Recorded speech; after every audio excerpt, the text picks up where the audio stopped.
Facilitation. Alors la philosophie pour enfants, elle s'est construite autour d'une méthode particulière qui s'éloigne radicalement de l'écrit. Là, on va parler, avec la lettre F, de la facilitation, parce que justement, tout repose sur la constitution d'un espace de parole pour philosopher. Et là, l'adulte devient un facilitateur, et non plus un enseignant. Alors, on peut se demander, du coup, quel est son rôle ? Qu'est-ce que cela signifie, faciliter ? Est-ce que cela veut dire qu'il cesse d'être une personne qui transmet ? Est-ce qu'il doit les accompagner dans l'éclosion de leurs pensées ? Voilà, vraiment, qu'est-ce que ça signifie ce mot faciliter et quelle est la posture du facilitateur?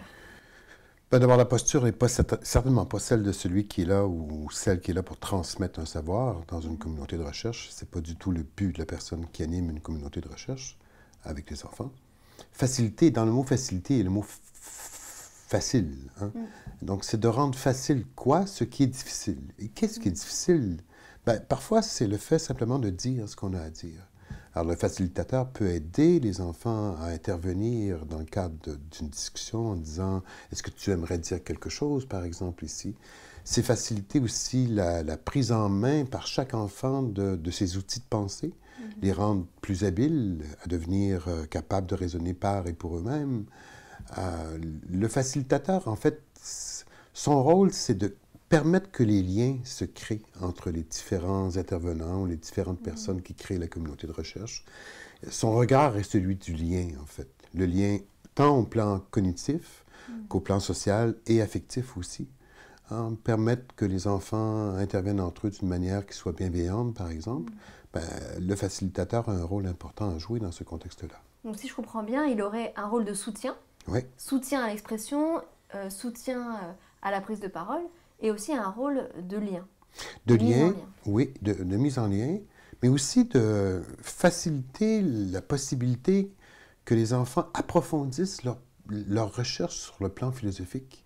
Parce qu'il n'est pas dit que d'emblée, parce qu'ils s'engagent dans une question philosophique, ils ont tous les outils et tous les concepts qui peuvent être pertinents et utiles pour approfondir la question qui est posée sur l'amitié, l'amour, dire la vérité ou la justice, peu importe.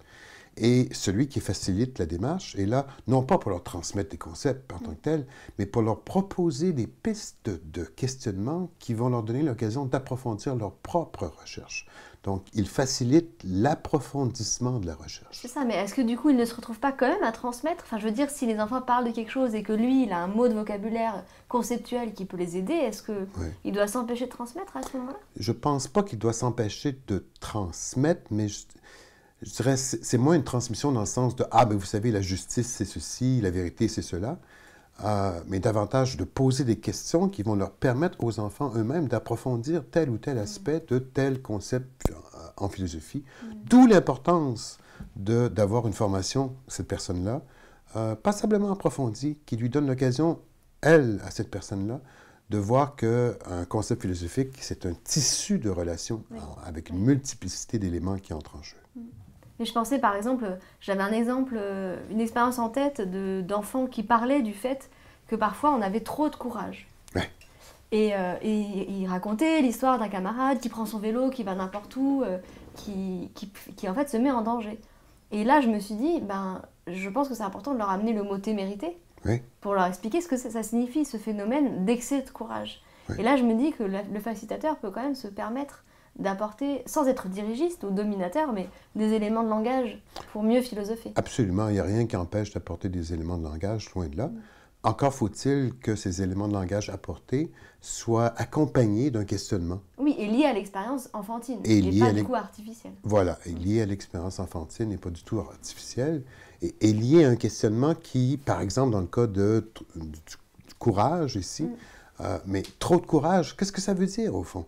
Quand est-ce que trop est trop? Hein? Et que ça vienne d'eux, et non pas de toi qui leur dit, vous savez, ici, c'est trop de courage ou pas assez de courage.